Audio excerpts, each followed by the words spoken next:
I've written this down because I wasn't prepared to speak today. My first meeting with the Lawsons was during a trip they took to Las Vegas, and I will never forget that they asked where my 3-year-old son was. This son was born to a previous relationship, and they really saw it as him as a blessing, and that could have been a complication to many other people, but not Jerry and Donna. It was a blessing to their family. That night, Donna looked deep into my eyes, and I felt a peace and acceptance that I had never felt. I just had a great childhood. You know, it's like I guess I would say, you know, I hear all the stories about everybody having bad childhood. We just had the perfect childhood growing up. Our house was just filled with love. We never were hungry. We always had great meals. My mom was such a great cook. Everything else, my dad was always, you know, great provider and everything. And we went on great trips all the time. You know, just camping trips and just family things. We just really had I had a great growing up. Most precious thing about Mom and Dad, or Jerry and Donna, is how they relate to people. And as I see it, it goes far beyond, hi, how are you? They truly and genuinely care about people, their welfare and their lives, their families. And that includes counseling, praying with people, feeding them, housing, just being their friend. And from what I see, they give their lives to others and to welfare of others through the past years, just to mentor people, just to see them grow, just to see them become healthy spiritually and physically and emotionally. Just bring them to maturity in Christ, in their walk with Jesus and in their walk with their families and with friends and in every aspect of their lives. And I think that's most significant part of their life and their contributions to others. They truly know how to relate and care and love other people. When I think about my mom and dad, I think most of all about relationship and about real love and about laying down their lives for others, because that's what I grew up with. I knew all the time that I was loved. I knew I was the apple of their eye. Shh, don't tell Lane, I'm the favorite one.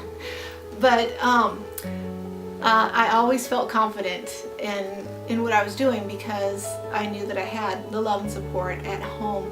But their love extended past the home to so many people around the world. I grew up in high school, and every summer we had an exchange student from Japan or from Germany, and so we developed relationships with people internationally starting way back when I was in high school. My husband often talks about growing up Lawson, and myself being raised by with a lot of girls in our family. The stories he tells are, you know, sometimes pretty outlandish to me. They did things like hiked up big mountains. They have camped where they had to be packed in by mules. And in these stories he shares, there are often some instances that I'll say, oh my gosh, how did you get through that? Or oh my gosh, what did you do then? Well, my husband's answers always starts with my dad. His dad was truly a hero in his life. And I want to thank you, Dad, for being that example for my husband, because my husband is now the hero of our family, and you set an example of greatness for him. Another thing is this extraordinary hospitality. Their home is always open, there is always food, and there is always warm welcome to anybody that would like to come and visit and spend time with them. I think that comes from their deep care and love for people and desire to relate to others like Christ relates to us. I came from a loving and compassionate family, but unfortunately I was not given the foundation that many children that are not children of divorce have. So imagine getting a father-in-law like Jerry Lawson when you have a sense of abandonment from your father, or having a mother-in-law like Donna Lawson when you need an example of a loving and caring wife. We always had a lot of people around us with our family and stuff like that with the Lawsons, but we always had a bunch of people around all the time. It was like whenever we had Christmas and like dinners and stuff like that, we had 20, 30 people that you'd show up at Christmas and show up all the time.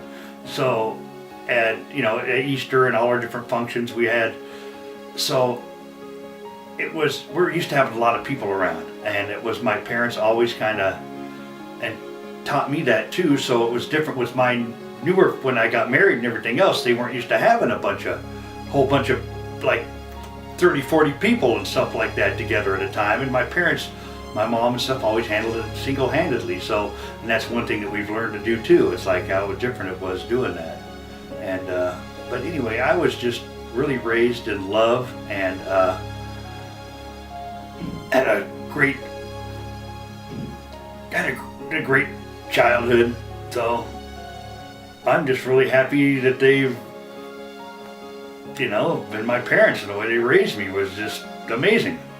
I can't talk anything but good for them. And they also had this gift of gathering people. They gathered a lot of people in San Diego who didn't have family members there in San Diego. They were transplants from another city, another state, and they just seemed to gather around my parents. And my parents were the mom and dad that they needed, the friend that they needed.